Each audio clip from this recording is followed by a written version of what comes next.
کتنے میں تو ایک شادی پورا جائے گا. اتنا بڑا بڑا گھر ایک جنتی کو ملے گا, کیسی جنت ہے بھیا. اب آپ خود ہی حساب لگائیے, کہے نہیں اتنا بڑا گھر ہوگا ایک آدمی کا. ہم نے حدیث سے پڑھا کہ جو ایک مرتبہ سبحان اللہ کہے تو ایک کھجور کا پیڑ اس کے نام کا باغ میں لگ جاتا ہے. تو ایک پیڑ کی جگہ جہاں چاہیے نہیں چاہیے, اور ہم لوگ تو کروڑوں بار بولے سبحان اللہ, لاکھوں بار بولے. لاکھ پیڑ کی جگہ ہونی چاہیے نا, تو کتنی زمین چاہیے؟ تو خالی پیڑا پیڑا, گھر تو ہے ہی نہیں. یہ تو پیڑوں کا یہ حال ہے, تو پیروں کا حال کیا ہوگا؟ پیڑوں کا یہ حال ہے کہ ان کے لیے باغ دے دیا گیا پورا, جتنا پڑھا جائے گا سب اسی میں لگاتے چلے جاؤ. تو جو پیر لوگ ہیں کہ کبھی اس پر اور روشنی ڈالی جائے گی. تو ہمارا پرماننٹ مکان وہ ہے, یہ ٹیمپریری ہے. ٹیمپریری مکان میں نہ دل لگایا جاتا ہے نہ اس میں کوئی بل لگایا جاتا ہے, میں دماغ لگایا جاتا ہے. یہ اپنا ہے ہی نہیں, کہیں سے پیسہ لگایا, اپنا ہے ہی نہیں, کہیں اس کو اپنا ہے ہی نہیں, بھاڑ میں جائے. دماغ لگائے نا, اور دل کہاں لگائے تھے؟ اپنے والے میں. جو اپنا ہو جائے گا اس میں لگائیں گے, سجا دیں گے ایسا کہ پوری بستی والے دیکھ دیں گے گھر ہے بھیا بنایا سیٹ جی نے. اپنا تو اپنا گھر مینٹین کرو نا, تو جیسا جیسا تمہاری مزدوری ہوگی اپنے گھر کے لیے ویسے تمہارا گھر ملے گا جنت میں. تو یہاں والے کو دماغ لگا کے جینے کا. یہ جو گھر ہے دنیا, یہاں دماغ سے جیو, دل سے نہیں. دل وہاں لگائے, دل وہاں لگاؤ, دماغ یہاں. دل وہاں, دماغ یہاں. عبادت اس کے لیے دل چاہیے, تجارت اس کے لیے دماغ چاہیے, روزی روٹی کے لیے دل چاہیے, دماغ چاہیے. تو دماغ لگاؤ نا. گھر چلانے کے لیے میاں بیوی کے رشتے کو نبھانے کے لیے دل چاہیے, دماغ چاہیے. دماغ چاہیے, ورنہ پاگل آدمی کہاں نہیں کرتا ایسا. دل تو ہے اس کے پاس, دماغ نہیں ہے. فیل, پاگل میں کوئی کمی نہیں, بس خالی یہ فیل ہو گیا, سب کچھ معاف. اب وہ گناہ کرے تو گنہگار نہیں, وہ چوری کرے چور نہیں, اس پر شادی حرام, اس پر کسی کی اطاعت حرام, چاہے والدین کی اطاعت کرے نہ کرے وہ جنتی ہے. چاہے بیوی کے ساتھ رہے نہ رہے جنتی ہے, بس خالی مومن ہو. بات سمجھ آئی؟ تو یہ ہے اللہ ہم سے باتیں نہیں کر رہا ہے, آج تم سے کہہ رہا ہے ایمان والو, you all people. I'm not talking to all of them, I'm talking to the مومنین. میں مومنین سے بات کر رہا ہوں. ان کو اصل میں لے جانا ہے, ان کو سنوارنا ہے, ان کو انعام دینا ہے, ان کو بلا بلا کے گھر میں, جن کا ایک گھر اور بنایا ہو نا, ایک تو ڈیٹینشن سینٹر ہے اور ایک سٹیزن شپ ہے. تو ڈیٹینشن سینٹر میں جہنمی جائیں گے, سٹیزن شپ ہم کو ملے گی. سمدانی جنتی, احمد راجہ جنتی, ایسا نام ملے گا نا.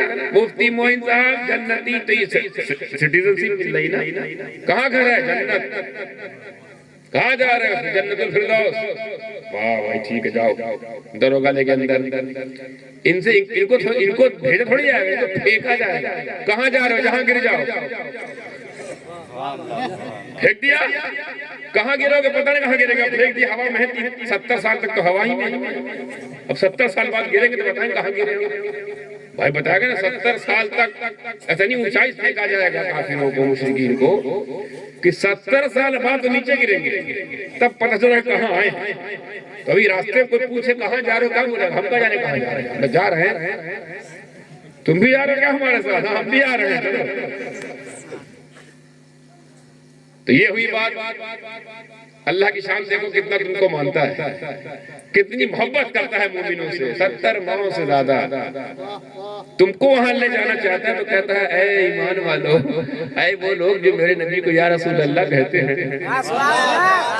اے وہ لوگ جو مجھے یا اللہ کہتے ہیں, اے وہ لوگ جو میرے آگے سجدہ ریز ہوتے ہیں, ان سے, اے وہ لوگ جو میرے قرآن اور صاحب قرآن کو مانتے ہیں, جو نبی کو مانے, صحابہ کو مانے, ان سے اللہ کتنی پریم سے بات کر رہا ہے ایمان والو. اور ان سے ملو. ادھر اسان قہاری کافروں کے لیے قہار بن کے آئے گا, جبار بن کے آئے گا. اللہ کا نام ہے نا قہار, جبار. وہ ہمارے لیے تھوڑی ہے, ہم سے تو پچکار کے بات کرتا ہے. اے ایمان والو, اے ایمان والو, ان سے آؤ. فی نار جہنم اسفل السافلین. اسفل السافلین سمجھے؟ در نیچے. ایک ہوتا ہے نیچے جہنم کے نیچے طبقے میں، ایک دم نیچے سے بھی نیچے، در نیچے ہے نا، ایک دم جانی اتنا نیچے، اس سے نیچے کچھ ہے ہی نہیں.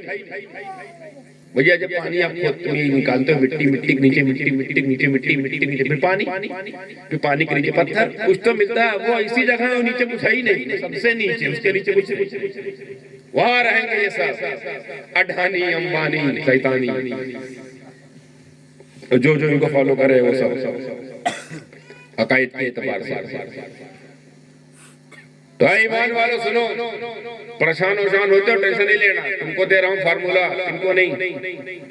سنو، پریشانی ہے، مصیبت ہے، مدد چاہتے ہو؟ ہاں، نماز پڑھنا، اور نماز میں مجھ سے بات کرنا. میں نہ سنوں تو خدا نہ کہنا، میں نہ سنوں تو کسی اور کے پاس جاؤں نا. مجھ سے بات تو کر کے دیکھ، میری طرف چل کے دیکھ. میری رحمت مجھے دوڑ کے نہ پکڑ لے تو انکار کر دینا. اپنے دوستوں سے بات کرتے ہو، غم شیئر کرتے ہو، روتے ہو، مجھ سے غم شیئر کر کے دیکھ. بات راز بھی رہے گی، حل بھی نکال دے. ایک دوسرے سے بات کرو نا تو نہ حل نکلتا ہے اور نہ راز رہتا ہے. چار لوگ بتائے گا بھی ہمارے پاس آئے تھے، حضرت بہت پریشان سے کہہ رہے تھے، ایسی بات ہے ویسی بات ہے، بہت بکڑا حضرت گا رہے تھے اپنا. تو سر ہماری بات گا دیے، ہماری بات گا دیے اور حل بھی نہیں نکالے.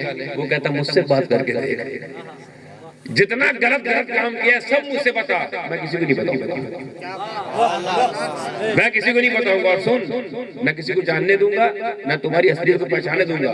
بلکہ تمہیں جو توبہ کیا، تم نے میرے سامنے بتا توبہ کیا، جو تم نے آ کے مجھ سے بات کی، رو کے جو مجھ سے تم نے بول دی چند الفاظ، یہ قبول بھی کر لیا. اور انہیں الفاظ کے سب دفعل میں تم کو ایسا بنا دیا کہ تم نے گناہ ہی نہیں کیا تھا. جیسے ہے کوئی ایسا دوست کہ جس کا آپ نے حق بھی مارا، جس کو آپ نے گالی بھی دی، جس کا آپ نے دل بھی دکھایا، اس سے آپ معافی مانگنے جاؤ تو معاف بھی کر دے، اور ایسا معاف کرے گویا وہ یہ بتائے کہ میں نے آپ کو کبھی غلط مانا ہی نہیں، میں نے آپ کے گناہ کو گناہ سمجھا ہی نہیں. ہے کوئی ایسا دوست؟ اب تو معاف کرنے کے بعد بھی دل میں رہتا ہے، معاف تو کر رہے ہیں لیکن یار دل میں بات ہے. ہمارے والد صاحب کہتے ہیں، اکثر گفتگو کرتے ہیں، فرماتے ہیں انسان کو کیسا ہونا چاہیے اس معاملے میں کہ جب کسی سے ناراض ہو، جی ابو کی ایک نصیحت سن لیں، آپ کے بھی کام آئے گی. جب کسی سے ناراض ہو تو اللہ کی طرح ہو. ہاں، منافقت نہیں، ناراض بھی مل بھی رہے، یہ منافقت یعنی ہم سے نفرت بھی. ہم سامنے آتے ہیں، حضرت بہت اچھا، آپ آئے دھن ہو گئے. پھر پیچھے گئے، ارے یار بلا وجہ آ جاتے ہیں، چائے پلانا پڑتا ہے، کھانا کھلانا پڑتا ہے، جاتی ہے تو 100 روپے دینا پڑتا ہے. یہ منافقت نہیں پسند ہے، ہم تو نہیں پسند. ناراض ہونا ہے تو اللہ کی طرح، اللہ ناراض ہوتا ہے تو ایسا ناراض جہنم بنا دیا. ایسا ناراض نو ڈسکاؤنٹ. آگ میں تم تو جلاتے ہیں، وہ تو بجھ جاتی ہے، پھر اس کے بعد جو آگ جلتی ہے ان کے لیے وہ قیامت تک نہیں بجھتی ان کے لیے. اور جو دفن کیے جاتے ہیں، کچھ لوگ ہمارے کچھ اور بھی مذاہب دنیا میں ایسے ہیں جہاں پہ دفن کیا جاتا ہے، ایسے مسلمان نہیں، کرسچنز، یہودی، یہ دفن تو کیا، آپ نے دفن کر دیا، اس کے بعد کیا حال ہو رہا ہے؟ جو حال ہو رہا ہو قیامت تک ہوگا، ان کے لیے کوئی معافی نہیں ہے. ناراض ہو تو اللہ کی طرح ہو، کہہ دیا تو کہہ دیا، جہنم بنا دی تو بنا دی.